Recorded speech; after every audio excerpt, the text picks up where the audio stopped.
Hi, Clint here with ATS Diesel. I'm here today to talk about the Co-Pilot Transmission Controller that we offer for the Ford 4R100 and the 5R110 transmission.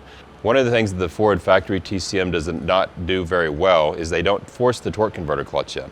And what I mean by forcing the torque converter clutch in is that's applying the torque converter clutch so all of your power goes through the torque converter, the one-to-one connection into the transmission to give you a better driving experience.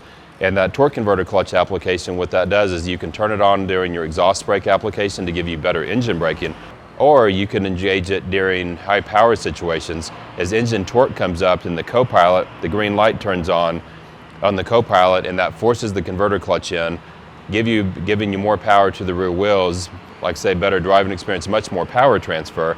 And then as you come down to a stop, the Co-Pilot automatically disengages that converter clutch so it doesn't chug the motor.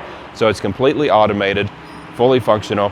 It mounts right underneath your kick panel so you can see the light as you're driving it. And then it simply plugs into this harness. It goes down through the firewall and this plugs in the tranny. So very simple. It'll work with any transmission, whether it's an aftermarket transmission, a stock transmission, or of course one of our trannies mated with a 5-star torque converter or the triple lock. You add this with a multiple clutch converter and you have all the actuation, engine braking, drivability, power transfer, all the attributes that you're looking for.